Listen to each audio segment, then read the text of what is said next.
Halo teman-teman, kenalin, nama aku Alifa Aulia Putri, mahasiswi dari program studi manajemen logistik, Universitas Logistik dan Bisnis Internasional dengan NPM 182.240.046.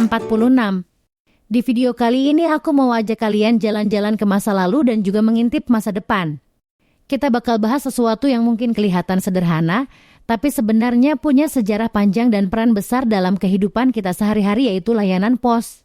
Mulai dari zaman pengiriman surat pakai kurir kerajaan, merpati pos, sampai sekarang yang serba digital dan bisa lacak paket lewat HP. Penasaran gimana layanan pos bisa berkembang sehebat itu? Yuk kita mulai. Pernah bayangin dulu orang harus nunggu berminggu-minggu cuma buat nerima satu surat? Atau kirim pesan lewat merpati? Kedengeran kuno banget ya? Tapi itulah cikal bakal layanan pos yang kita kenal sekarang. Hari ini kita bakal ngobrolin gimana layanan pos berevolusi dari zaman kuno sampai era digital super cepat kayak sekarang. Sejarah layanan pos itu panjang banget.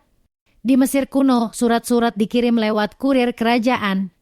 Di Romawi, mereka punya sistem bernama cursus publicus, kayak jalur tol khusus buat tukang pos zaman dulu. Di Tiongkok, dinasti Han bikin jalur pos nasional. Bahkan di Indonesia, kerajaan kayak Majapahit juga punya sistem utusan buat nganterin pesan antar wilayah. Tanpa teknologi, tapi tetap jalan. Waktu Belanda datang ke Indonesia, sistem pos makin teratur. Tahun 1746, kantor pos pertama buka di Batavia. Di Inggris, muncul perangko pertama di dunia, Penny Black.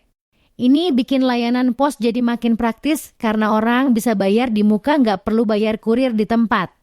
Teknologi waktu itu masih terbatas, tapi kereta api dan kapal uap bantu percepat pengiriman. Masuk abad 20, kendaraan bermotor, mesin sortir, dan jalur darat bikin layanan pos makin efisien. Di Indonesia, Pos Indonesia mulai modernisasi besar-besaran. Kantor pos tersebar sampai ke desa-desa. Tapi makin banyak surat dan paket, makin kompleks juga sistemnya. Jadi teknologi mulai masuk dari komputerisasi sampai pelacakan paket secara digital. Terus datang internet, email, SMS, WhatsApp, semua orang mulai meninggalkan surat. Komunikasi jadi serba instan. Dalam hitungan detik, pesan bisa sampai ke belahan dunia manapun. Rasanya surat kertas sudah nggak dibutuhkan lagi. Tapi menariknya layanan pos nggak punah, justru berubah. Daripada sekadar kirim surat, layanan pos sekarang jadi bagian penting dari industri logistik modern. Terutama sejak boomingnya e-commerce, kebutuhan akan jasa pengiriman melonjak tajam. Paket belanjaan online yang kita pesan dari rumah, banyak yang sampai ke tangan kita berkat kerja keras layanan pos. Pos Indonesia pun ikut bertransformasi.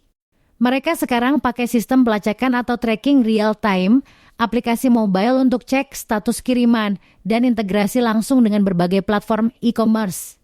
Jadi pelanggan bisa kirim dan terima paket dengan lebih cepat dan nyaman. Bahkan teknologi canggih seperti AI dan Big Data sudah mulai dipakai untuk mengoptimalkan rute pengiriman, mempercepat waktu tempuh, dan menekan biaya operasional.